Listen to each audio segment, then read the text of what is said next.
We continue to follow the movers this morning. Diane King Hall, host of Morning Movers, is with me now. We're looking at some of the retailers. We already touched on TJX and Target, and now we're taking a look at Lowe's. Some thoughts there. Lowe's was originally the winner, and it started out higher, but it's flip-flopping right now. I would imagine it's because the earnings call is happening currently. So it's got some cross currents. It did beat expectations on adjusted EPS, and revenue was essentially in line with expectations. Same-store sales did decline, but not by as much as expected. So Lowe's for the trailing quarter reported adjusted EPS of $2.92 a share.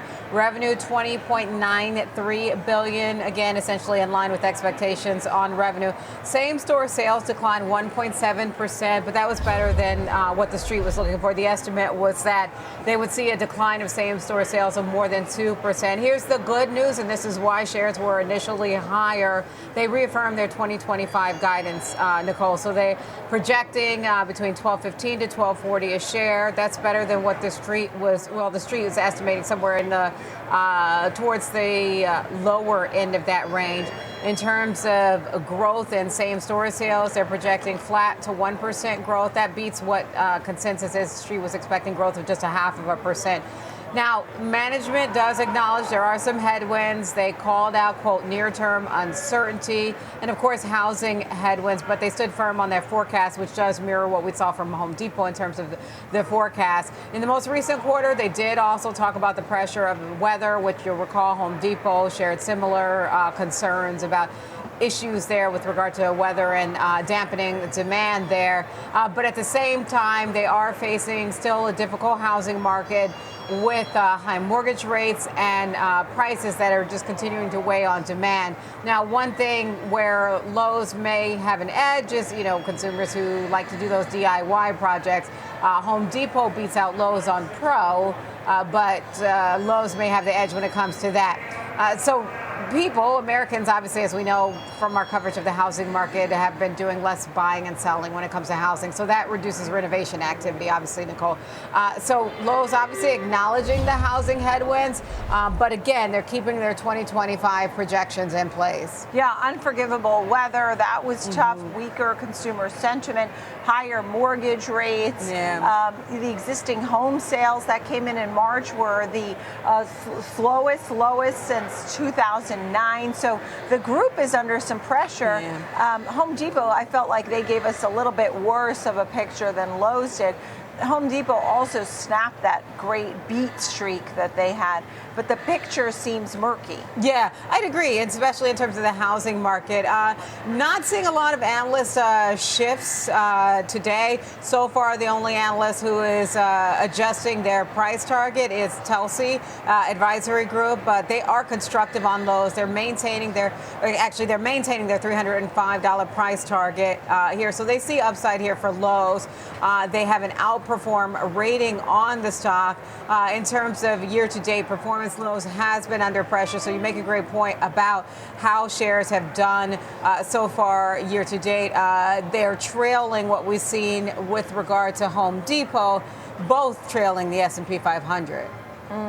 Next up, Palo Alto. That's down about 7%. Yeah, but look, Palo Alto, the bar was higher for Palo Alto, so that's part of it. They did beat expectations on both the top and bottom line. Adjusted EPS was 80 cents a share. The street was looking for 77 cents a share.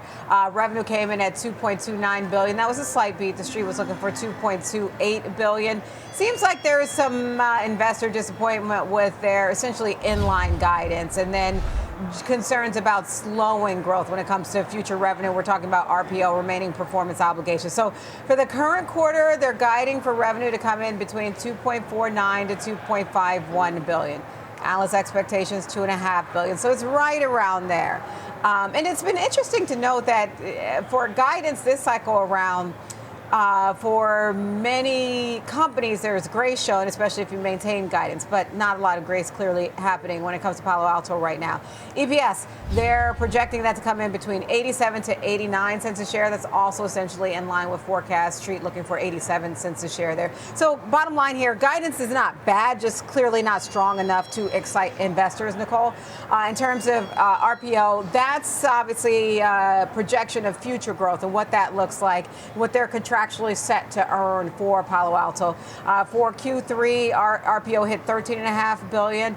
To put that in perspective, that is up 19% year over year, in line with expectations, but it shows slowing growth because in the prior quarter, it was up 21%.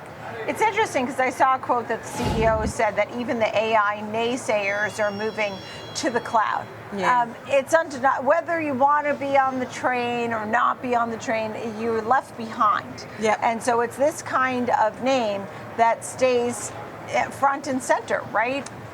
Yeah, I mean, look, it is, and look, again, the bar was higher for Palo Alto coming into this report. So the vast majority of analysts are in the buy cap for Palo Alto, but you are seeing some adjustments to where the sell side sees where the stock should be. Some more bullish, some pulling down their price target a little bit.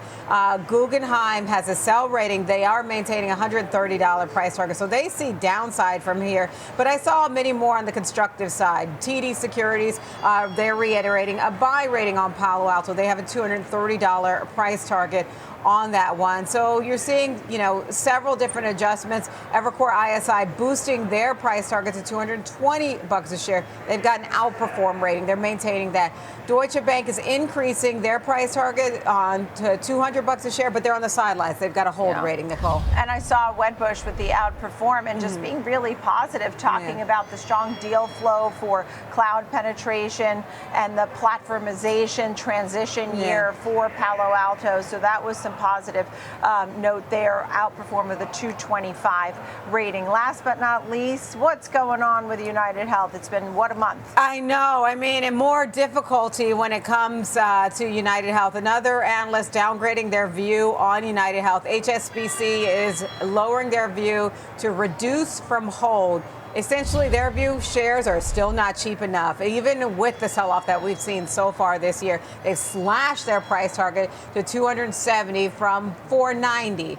So if we take it based on yesterday's closing price, that essentially implies about more than 15% downside from that closing price. The shares before today were already down more than 35% this year. We know we've had that shift in the CEO. Essentially the boomerang where the chair of the board came back to the CEO post Stephen Emsley, but it was an unexpected exit of their CEO, of Andrew Whitty. They've got that fraud investigation that Wall Street Journal called out about the Department of Justice, which they say they haven't seen anything on that yet. But again, there's headwinds around it. And then just broad uncertainty when it comes to policy impact when it comes to UnitedHealth. The three risks to its recovery that HSBC sees are rising medical costs, political pressure when it comes to drug pricing, and then potential cuts to Medicaid, which could certainly impact profitability. It did get a little pop this week. It did. It had a little love, only to see. I mean, it's still up over 3% this week, but sold off. I mean, it's just a terrible picture. It did. And just to add to that, so they're saying, so what HSBC says is, okay, there is bullish sentiment that's been kind of coming back into the picture around UnitedHealth because some investors had seen the recent sell-off as it being oversold. But HSBC says it's actually not sold off enough. Diane King Hall, thank you.